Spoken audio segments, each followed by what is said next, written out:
Shalom, selamat pagi Bapak Ibu. Selamat pagi dan selamat datang dalam ibadah Minggu Biasa tanggal 10 Juli tahun 2022. Ibadah pada kali ini akan mengangkat tema Tetaplah Berbuat Kasih. Bapak Ibu yang terkasih dalam Tuhan, ada dua berita gereja yang akan kami wartakan.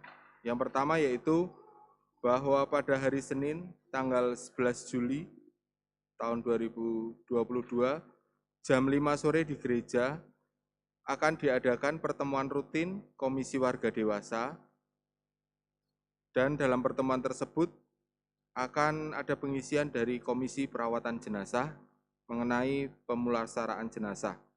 Diharapkan kepada tiap kelompok agar dapat mengirimkan perwakilannya paling tidak 2 orang. Untuk Bapak Ibu yang tergerak untuk ikut melayani dalam KPJ, mungkin bisa juga untuk ikut hadir dalam pertemuan tersebut. Kemudian yang kedua, bahwa Majelis GKJ Pekalongan akan mengadakan sidang pleno pada hari Jumat, tanggal 15 Juli 2022 jam 6 sore. Bagi jemaat yang ada keperluan, supaya menyampaikan secara tertulis kepada majelis terdekat di kelompoknya. Demikian untuk menjadikan periksa dan mohon doa jemaat. Baik Bapak Ibu dan jemaat yang terkasih dalam Tuhan, mari kita bersama-sama mengambil saat teduh sebelum kita mulai ibadah.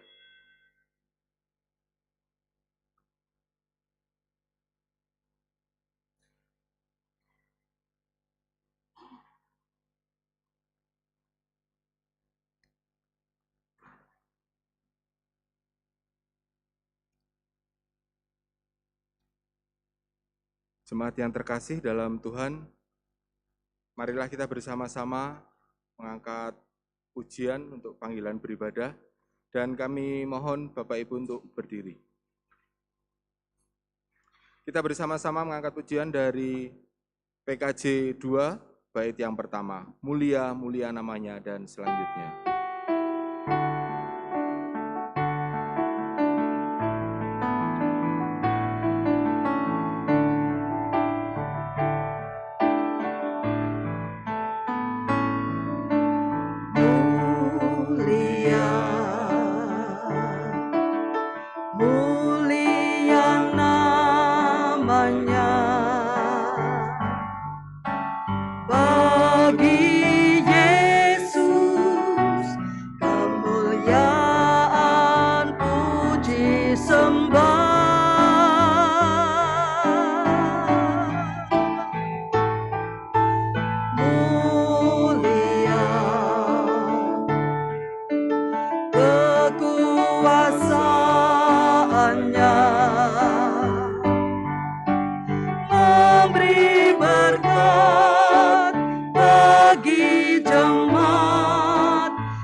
Saudara-saudara, ibadah Minggu Biasa ini berlangsung dalam nama Bapa, Putra, dan Roh Kudus.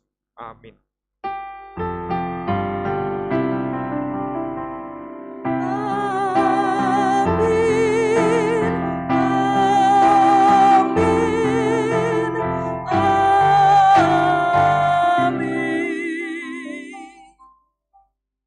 kasih karunia dan damai sejahtera dari Tuhan ada pada saudara sekalian. Umat disilahkan duduk kembali.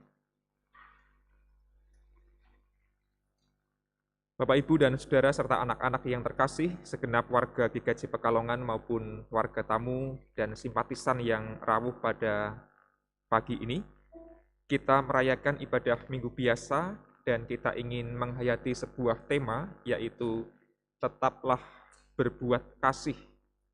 Tentu berbuat kasih sudah kita lakukan dalam kehidupan sehari-hari, namun kita ingin dorong oleh ibadah ini agar tetap bisa dan mau berbuat kasih dalam setiap keadaan. Seperti Tuhan Allah kita yang juga adalah Allah yang Maha Kasih. Kidung Jemaat 389 bait yang pertama kita nyanyikan bersama-sama. Besarlah kasih Bapa.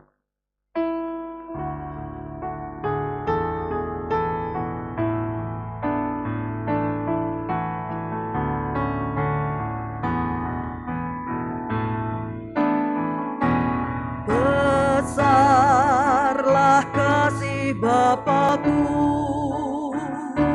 selalu melindungiku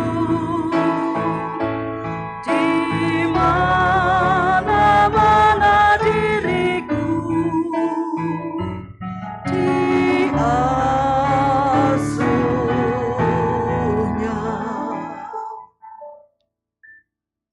Jemaat yang terkasih dalam Tuhan, satu minggu kita lewati, dan dalam keseharian disadari atau tidak, kadang banyak dosa yang kita lakukan.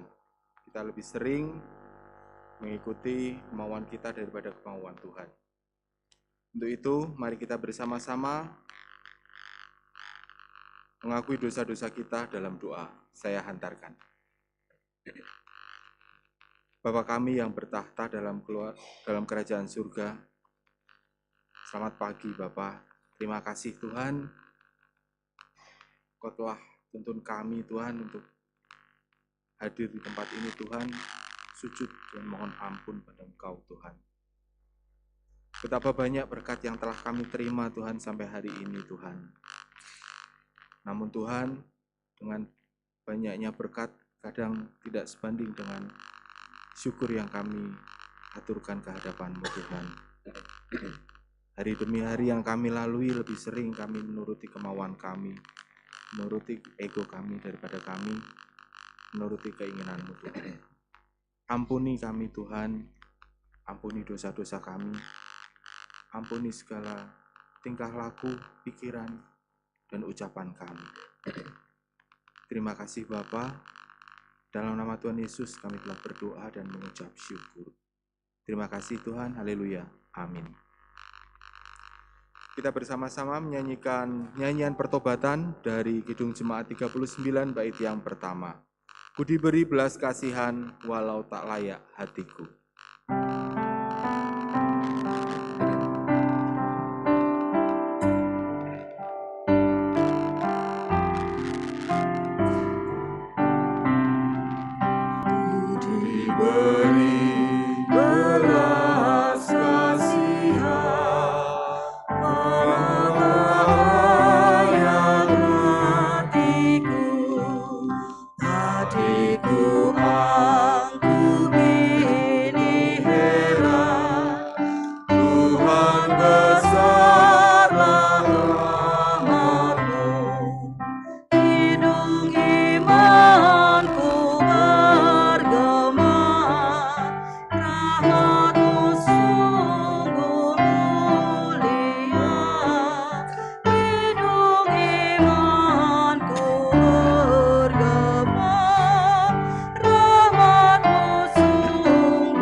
Saudara-saudara, mari bersama kita berdiri. Panggilan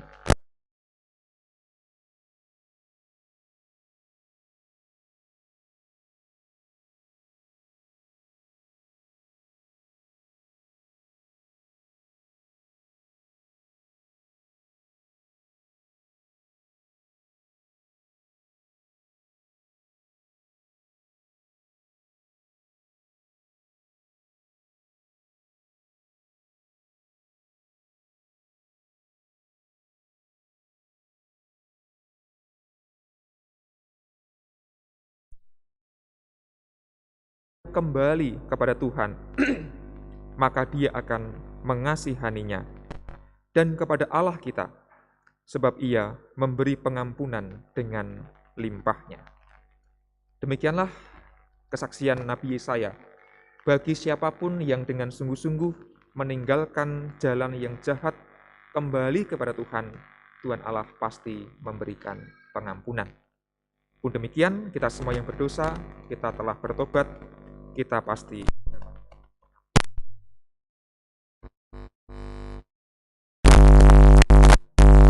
nyanyian syukur. Allah adalah kasih.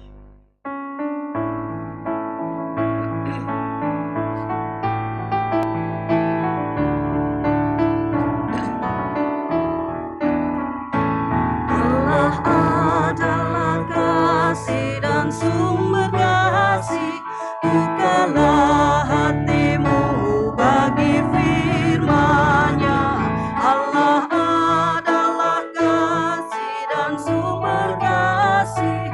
Bukalah hatimu bagi firman-Nya. Kamu dalam dunia, bukan dari dunia. Kamu dalam dunia, bukan dari dunia. Akulah yang memikul sengsaramu. Allah adalah kasih dan sumber kasih. Bukalah hatimu bagi firman-Nya. Allah adalah kasih dan sumber kasih. Bukalah hatimu bagi firman-Nya. Dipersilahkan. Bapak, Ibu, dan Saudara, mari kita berdoa menyambut firman Tuhan.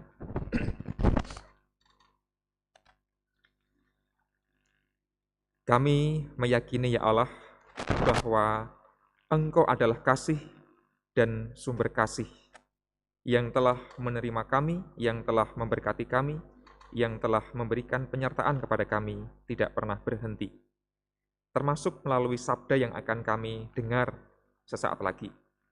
Ialah kami menyambut firman-Mu dengan penuh syukur, dengan penuh sukacita, dengan membuka hati dan pikiran kami, sehingga sabda-Mu tidak hanya kami pahami, tetapi kami wujud nyatakan dalam keseharian kami. Bersabdalah, ya Tuhan, kami siap untuk menerimanya. Amin.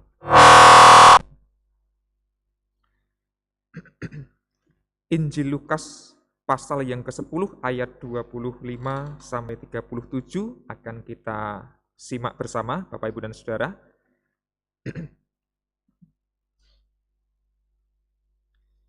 Injil Lukas pasal yang ke-10 ayat 25 sampai 37,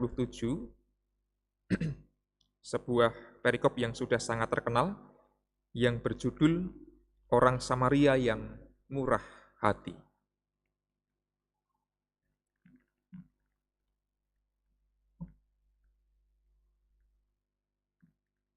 Beginilah bunyinya.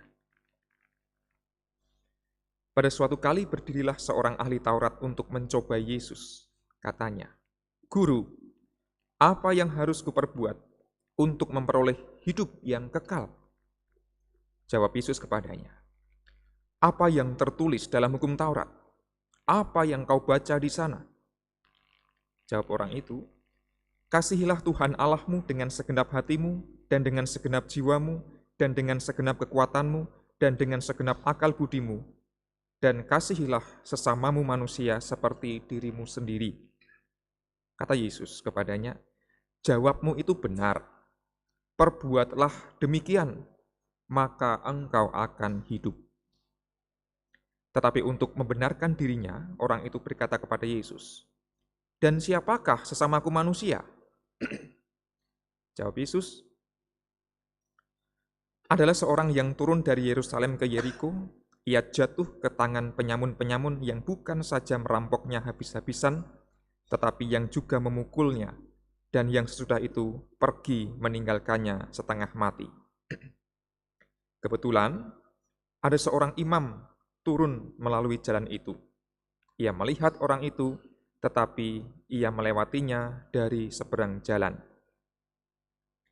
Demikian juga seorang Lewi datang ke tempat itu. Ketika ia melihat orang itu, ia melewatinya dari seberang jalan. Lalu datang seorang Samaria yang sedang dalam perjalanan ke tempat itu.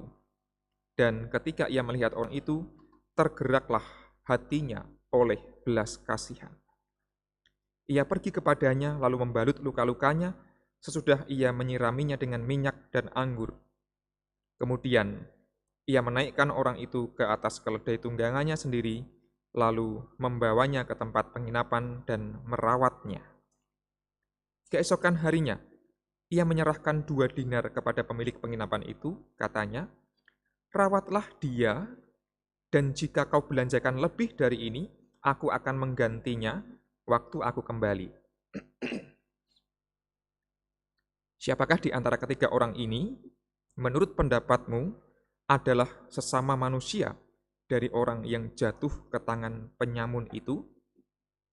Jawab orang itu, "Orang yang telah menunjukkan belas kasihan kepadanya." Kata Yesus kepadanya, "Pergilah dan perbuatlah demikian." Saudara-saudara, demikianlah sabda Tuhan. Diberkatilah kita yang mendengar dan melakukan sabdanya di dalam laku keseharian kita. Haleluya. Haleluya, haleluya, haleluya.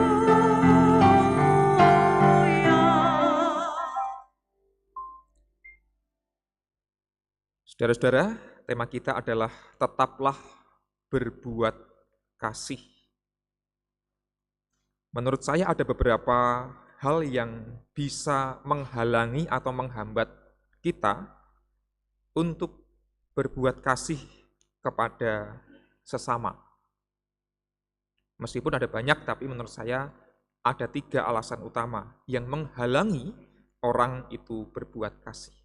Yang pertama, orang merasa tidak mampu atau tidak berdaya. Lebih jauh lagi kalau orang itu justru merasa yang butuh dikasihi. Orang yang sedang berada dalam kondisi ini biasanya akan susah untuk berbuat kasih. Lah wong aku ora duwe kok. Lah wong aku ora mampu kok. Lah wong kudune aku sing dikasihi kok. Aku kon tresnani, kewalik. Ada orang yang biasanya punya mental semacam itu nggih. Wah, aku agak sengsara, agak susah. Kudune ya wong-wong kae sing nresnani aku. Lah kok aku kon nresnani wong liya. Jika demikian, orang akan sulit berbuat kasih. Merasa tidak mampu, merasa tidak berdaya. Yang kedua, yang menghambat adalah menurut saya ketidakpedulian. Jane nggih mampu, jane ya iso, jane ya pengen, tapi hatinya tidak tergerak oleh belas kasihan. Ada banyak orang yang mampu, diberikan berkat oleh Tuhan, ngerti sabda Tuhan, kasihilah sesamamu, terutama mereka yang menderita, tapi hatinya tidak tergerak oleh kasih. Akhirnya ya tidak tumandang, tidak berbuat kasih secara nyata. Dan yang ketiga, yang seringkali menyulitkan kita berbuat kasih adalah pengalaman disakiti, pengalaman masa lalu, mungkin juga yang cukup parah adalah trauma, sehingga kita sulit berbuat kasih karena kita pernah disakiti. Orang-orang yang pernah disakiti adalah orang-orang yang seringkali susah untuk mengasihi. Apalagi kalau dia belum berhasil mengampuni. Lah wong kae iki dhisik nglarani aku kok. Wong dia dulu membuatku susah, lah kok sekarang aku disuruh mengasihi orang itu. Yo prei gitu ya. Yo wis wegah. Nek iso malah yo wonge lara, wonge susah yo kapok mukapan kan gitu ya. Kadang-kadang gitu ya. Dendam. merasa tidak mampu, tidak peduli, dan sakit hati. Seringkali menghalangi orang berbuat kasih. Pernahkah kita berada di situasi yang demikian? Atau mungkin situasi lain ya? Bapak, Ibu, dan Saudara terkasih dalam Tuhan, apakah orang Samaria itu juga mengalami 3 hal ini? Kalau kita kemudian menganalisis teks kita, meskipun orang Samaria yang baik hati itu hanyalah perumpamaan yang diucapkan oleh Yesus, bukan kejadian nyata begitu, tapi waktu itu akrab terjadi. Perumpamaan untuk menjelaskan siapakah sesamaku manusia. Dalam bacaan kita yang terkenal itu, orang Samaria itu mengasihi orang yang menjadi korban perampokan dan penganiayaan. Mari kita telaah satu persatu.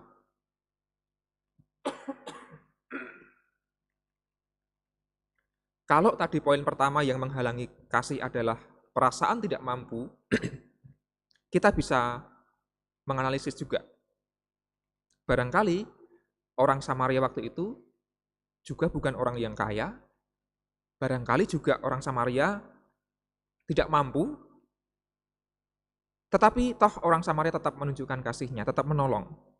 Itu berarti bahwa mengasihi tidaklah harus selalu menunggu kita memiliki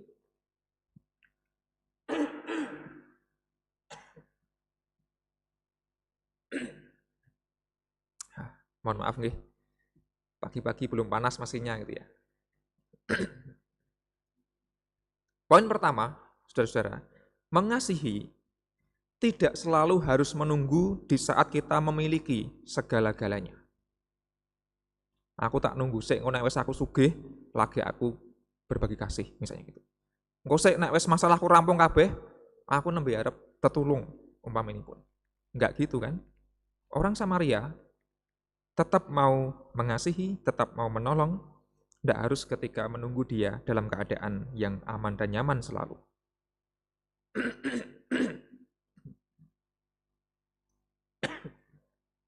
Orang Samaria juga tidak menyelesaikan seluruh permasalahan si korban. Yang bisa dia lakukan adalah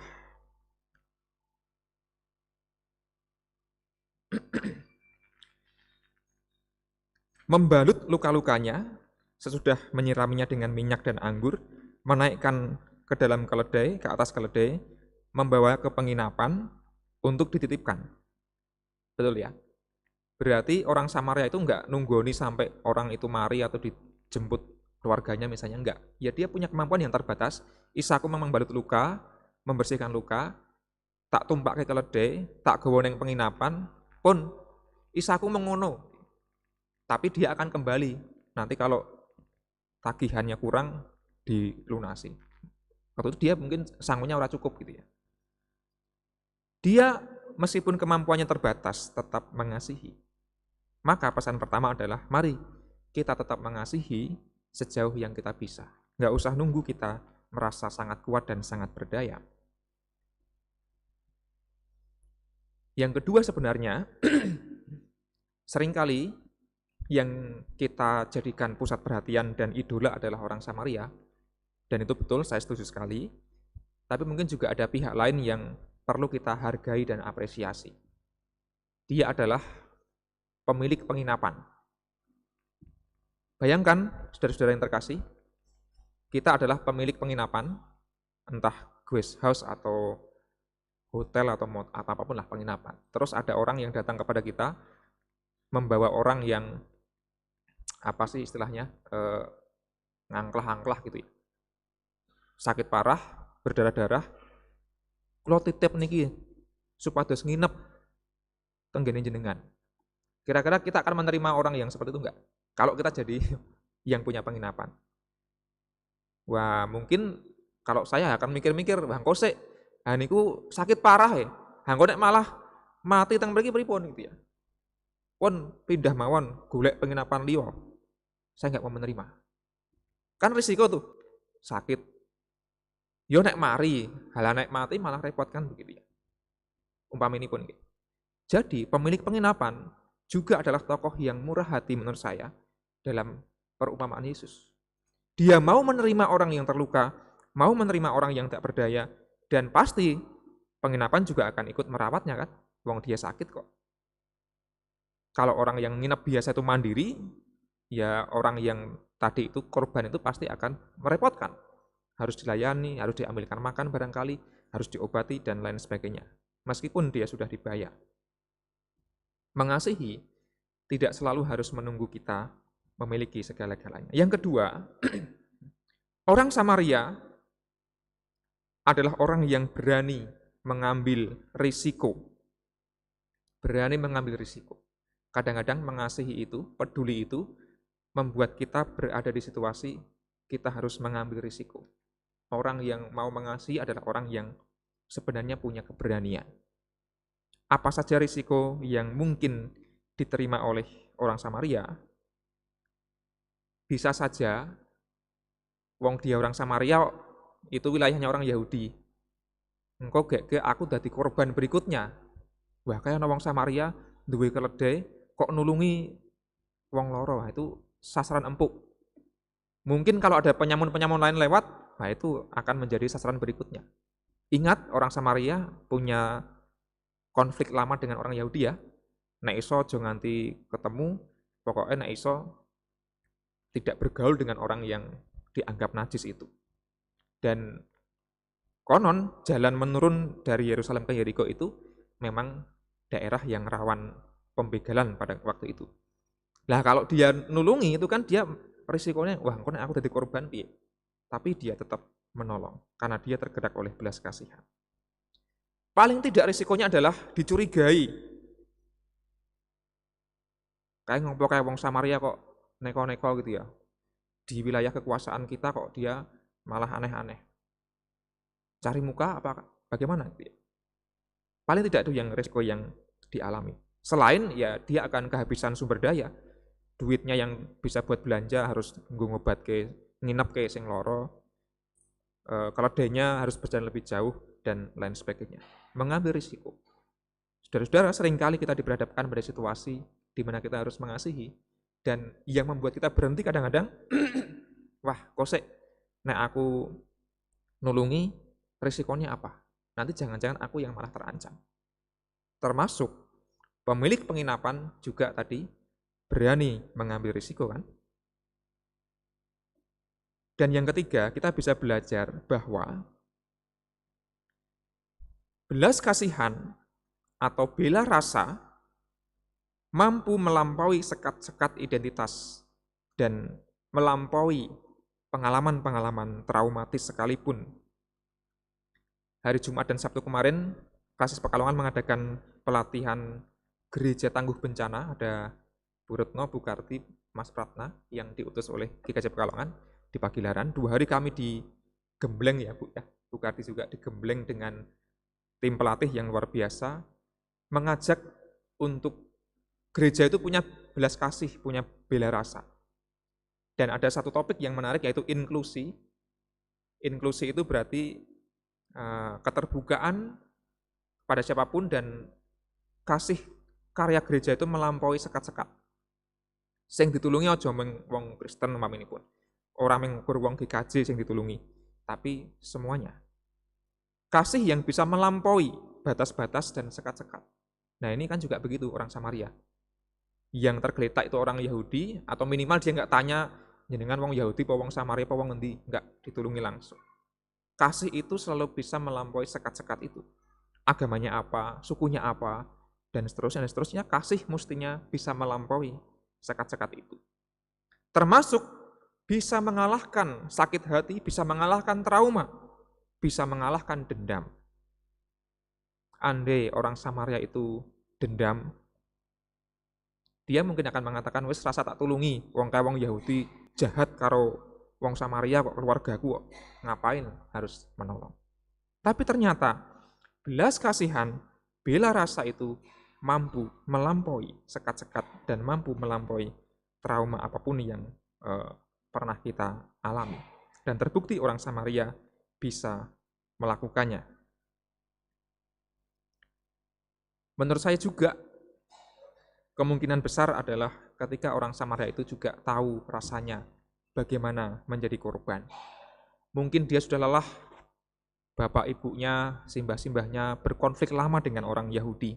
Sudahlah menjadi pelaku maupun korban kekerasan itu enggak baik dan enggak enak. Maka dia tahu rasanya menderita, dia tahu rasanya jadi korban, maka dia pun tergerak untuk menolong. Bapak, Ibu, dan saudara yang terkasih dalam Tuhan, kembali ke tema kita, tetaplah berbuat kasih. Tetaplah berbuat kasih. Meskipun ada saat di mana kita merasa tidak berdaya, merasa sedih, merasa prihatin. Kita terbatas sumber daya potensinya. Enggak apa-apa. Berikanlah cinta kasih semampu yang kita bisa. Meskipun sederhana, kasih pasti akan bisa menularkan kebaikan-kebaikan. Yang kedua, mari kita memiliki bela rasa, memiliki belas kasih. Hari ini dan kemarin adalah Hari Raya Idul Adha, Hari Raya Idul Kurban, gitu. Kurban ya, Idul Kurban. Ada yang sudah mendapat bingkisan daging? Belum? Waduh, saya sudah dapat 2 plastik. Itu tadi malam dapat 2, nggak tahu hari ini dapat berapa. Wah, ngarep ya, nggak apa-apa lah. Nah, kalau yang belum dapat, hari ini berharaplah siapa tahu dapat. Nah, itu kan hari yang diinspirasi oleh keikhlasan, ya, mengajarkan keikhlasan berkorban kan, dari Nabi Abraham, oke, siapapun kita menyebutnya, yang bahkan mempersembahkan. Kasih yang ikhlas, yang berbela rasa, yang bahkan harus mau berkorban. Mengasihi pastilah berkorban. Maka, mari kita memiliki bela rasa bagi orang-orang yang menderita dan prihatin, dan kepada mereka lah prioritas itu harus kita tetapkan. Dan yang terakhir adalah, jangan sampai rasa marah, rasa dendam, trauma, dan sakit hati membuat kita menjadi orang yang tidak mau mengasihi. Justru karena kita tahu rasanya tidak enak disakiti, tidak enak diperlakukan tidak adil, tidak enak dikucilkan, tidak enak ditelantarkan, kita harusnya tumbuh belas kasih dan bela rasa. Oh, aku ngerti rasanya kira apa enak nek di piloro. Kalau gitu aku akan mengasihi. Meskipun mengasihi berbuat baik seringkali membawa kita pada situasi harus menanggung berbagai risiko, tapi ajarannya Gusti Yesus adalah tetaplah berbuat kasih. Kiranya Allah yang akan terus memberikan kemampuan kepada kita untuk mengasihi, meskipun tidak mudah, tetaplah berbuat kasih. Amin. Saat teduh untuk kita sekalian.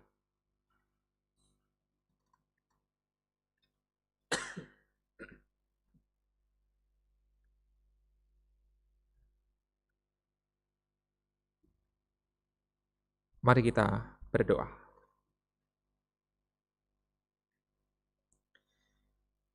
Ya Allah, di tengah segala keterbatasan dan ketidakberdayaan kami, mampukan kami untuk tetap berbuat kasih semampu kami. Di tengah berbagai macam pengalaman pahit yang pernah kami rasakan, mampukan kami untuk tetap berbuat kasih. Di tengah berbagai macam kekhawatiran, ketakutan menghadapi risiko, mampukan kami Tuhan untuk tetap mau berbuat kasih. Karena itulah panggilan hidup yang Tuhan tetapkan bagi kami. Dan biarlah kami mampu meneladani sikap dan perbuatan dari orang Samaria yang baik hati, juga dari pemilik penginapan yang membuka diri, merawat dan menolong orang yang terluka. Mampukan kami Tuhan menjadi orang-orang yang tetap berbuat baik dalam setiap keadaan. Amin.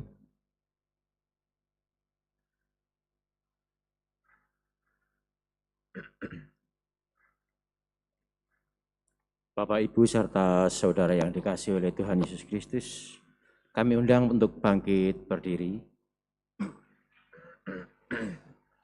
Mari kita bersama-sama dengan umat di segala abad dan zaman, kita perbaharui iman percaya kita dengan pengakuan iman rasuli secara bersama-sama yang demikian. Aku percaya kepada Allah Bapa yang Maha Kuasa, Khalik langit dan bumi, dan kepada Yesus Kristus, anaknya yang tunggal Tuhan kita, yang dikandung daripada Roh Kudus, lahir dari anak darah Maria, yang menderita di bawah pemerintahan Pontius Pilatus, disalibkan, mati dan dikuburkan, turun ke dalam kerajaan maut. Pada hari yang ketiga, bangkit pula dari antara orang mati, naik ke surga, duduk di sebelah kanan Allah Bapa yang Maha Kuasa, dan akan datang dari sana untuk menghakimi orang yang hidup dan yang mati. Aku percaya kepada Roh Kudus, gereja yang kudus dan am, persekutuan orang kudus, pengampunan dosa, kebangkitan daging, dan hidup yang kekal. Dipersilahkan duduk kembali. Saudara-saudara, mari kita bersama berdoa.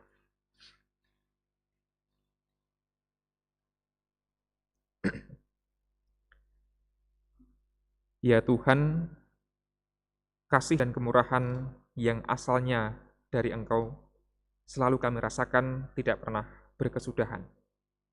Pagi ini di saat kami bersekutu bersama, merayakan ibadah yang mendorong kami untuk tetap berbuat kasih. Kami sadari sebagai bagian dari rancangan Tuhan yang indah, di mana kami boleh saling mempererat persekutuan sebagai umat-Mu. Ya Allah, sebagai persekutuan yang saling berbela rasa, yang saling peduli, kami pun ingin mendoakan sesama kami, saudara kami, yang sedang bergumul dalam berbagai keprihatinan. Bagi keluarga-keluarga yang tengah berduka, di antaranya keluarga besar almarhum Bapak Syam Saiman, keluarga besar almarhumah Ibu Sumentinah Misju, berikanlah kekuatan dan penghiburan kepada mereka. Bagi mereka yang sedang terbaring sakit, menjalani perawatan dimanapun berada, tentu mereka merasa tidak berdaya, merasa prihatin, dan merasa khawatir. Namun kami yakin bahwa kasih Allah akan selalu melingkupi saudara-saudara kami yang sedang sakit. Berikanlah pula kekuatan dan ketabahan bagi keluarga yang merawat mereka yang sakit, seperti orang Samaria yang baik hati, seperti pemilik penginapan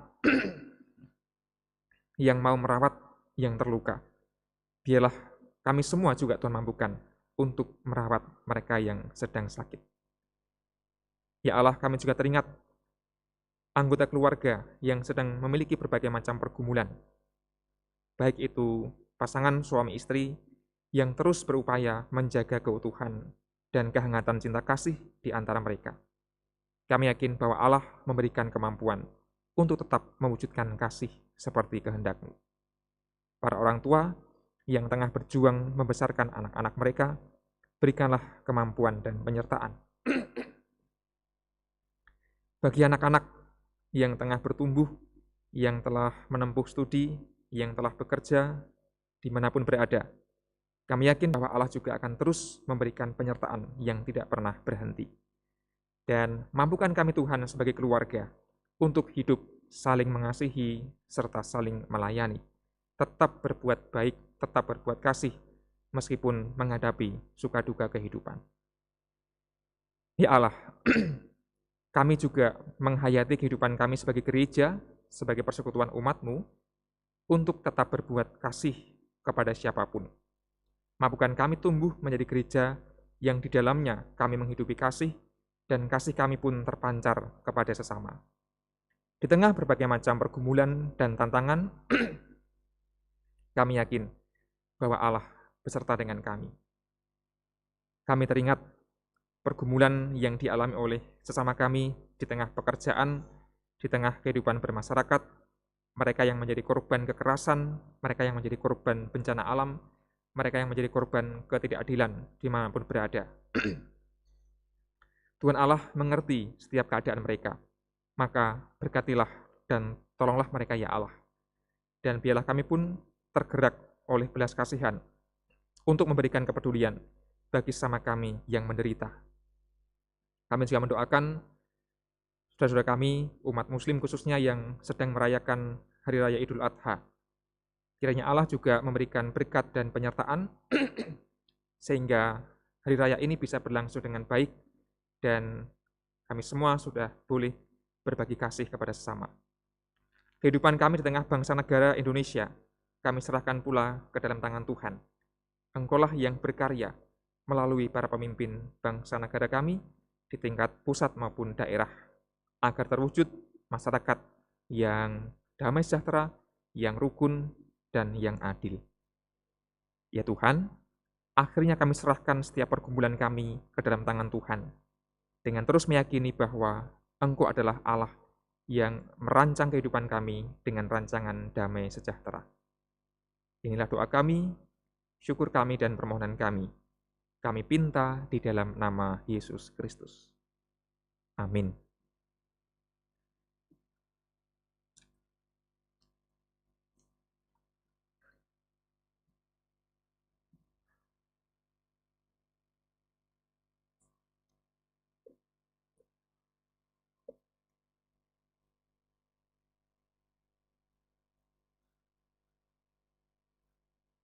Jemaat yang dikasihi Tuhan, sebelum kita mempersembahkan persembahan kepada Tuhan, mari kita dengarkan dasar yang terambil dari Matius 5 ayatnya 23 sampai dengan 24.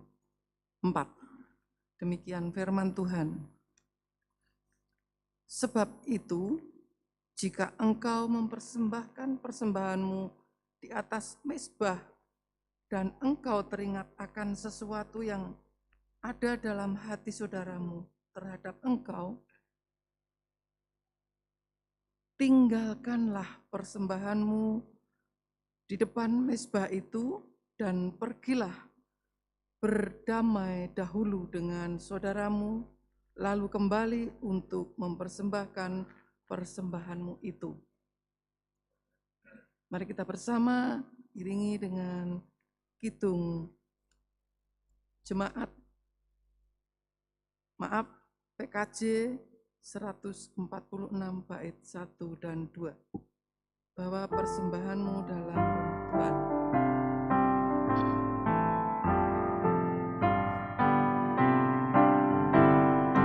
Bawa persembahanmu dalam rumah Tuhan dengan rela hatimu, janganlah cemburu.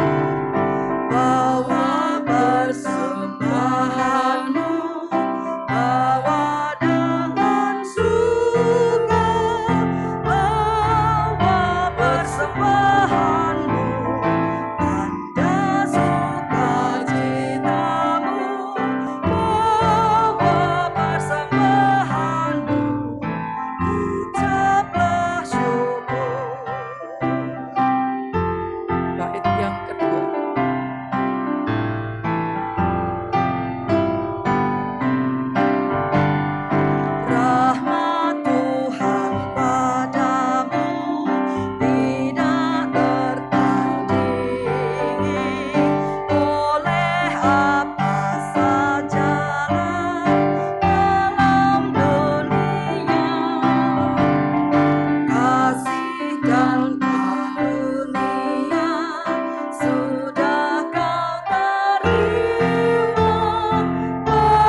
Jemaat kami undang untuk berdiri, mari kita aturkan persembahan ini dalam doa saya hantarkan.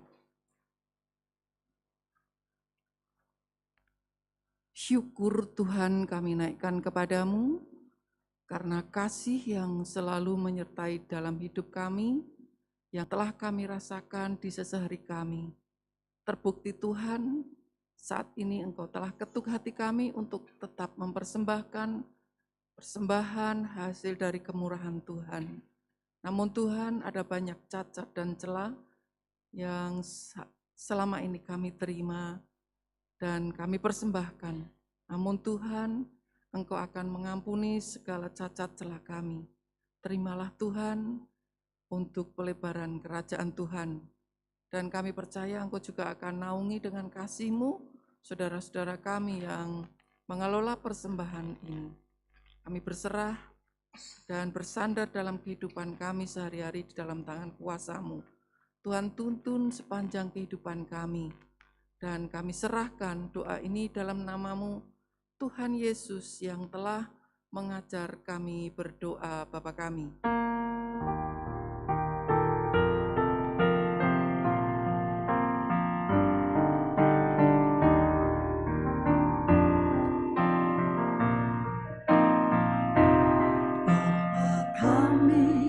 Yang ada di surga, dikuduskanlah nama-Mu, datanglah kerajaan-Mu, jadilah kehendak-Mu di bumi seperti di surga.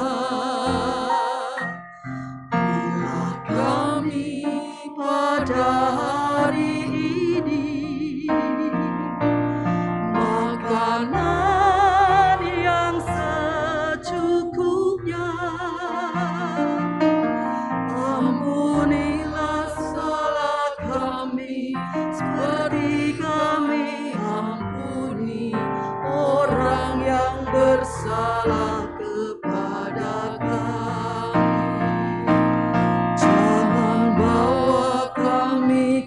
Dalam pencobaan, tapi lepaskan dari yang jahat. Karena Kaulah yang mempunyai kerajaan dan kuasa dan kemuliaan sampai selama-lamanya. Amin. Amin.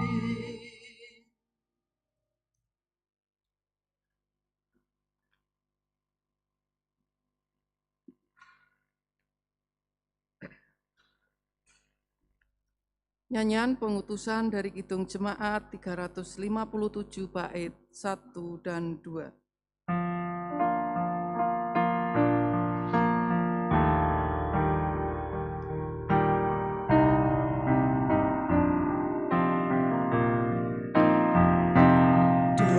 Dengar panggilan Tuhan, dan oleh kuasa-Nya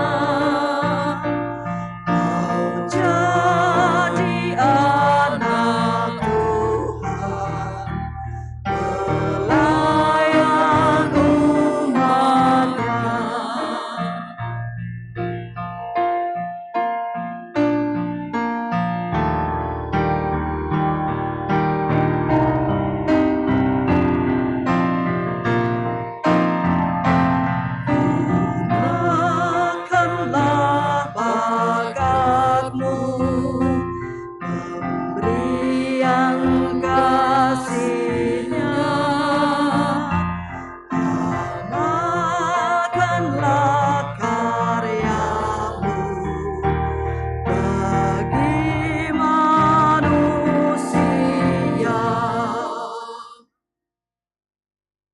Jemaat terkasih, kita diutus untuk tetap berbuat kasih dalam setiap keadaan dan terimalah berkat Tuhan yang selalu mengiringi kita.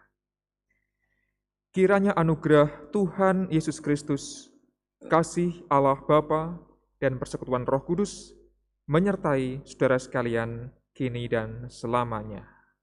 Amin.